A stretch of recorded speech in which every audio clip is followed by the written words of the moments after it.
Festival du film et Forum international sur les droits humains a réuni à Genève pendant 10 jours artistes, militants, journalistes et le grand public autour de films et de rencontres et débats.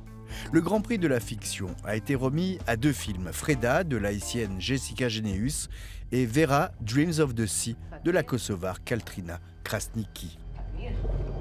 Le film raconte l'histoire d'une veuve qui va devoir affronter le patriarcat pour faire valoir son héritage pour elle, sa fille et sa petite-fille. Le film a remporté aussi le prix de la jeunesse, ce qui a touché particulièrement la réalisatrice.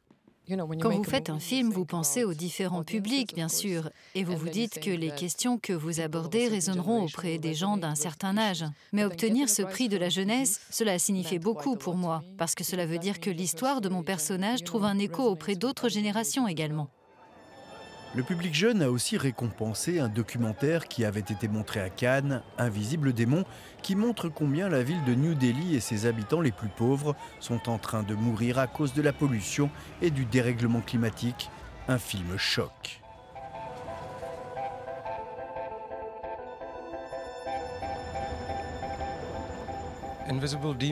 Invisible démon, pour moi, donne le sentiment d'être au sommet d'un bulldozer géant qu'est la civilisation capitaliste.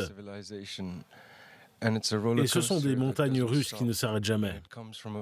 Cela vient de cette peur que l'on a en étant dans une position où l'on ressent qu'il n'y a rien pour arrêter ça. C'est sans fin, implacable. Enfin, dans la catégorie Grand reportage, le prix est allé à White Torture, réalisé par l'avocate et militante des droits humains Narges Mohammadi, actuellement emprisonnée en Iran. Elle dénonce la White Torture, ces tortures qui entraînent des séquelles psychologiques, souvent irrémédiables. C'est la militante et prix Nobel de la paix 2003, Shirin Ebadi, qui est l'ambassadrice de ce film réalisé par son amie et consoeur. Selon moi, ce film représente la répression de l'État contre les prisonniers d'opinion et contre les prisonniers politiques en Iran.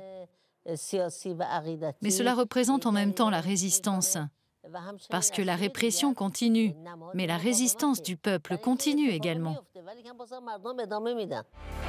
Après 2 éditions digitales, le FIFDH a enfin pu retrouver son public et ses nombreux invités prestigieux.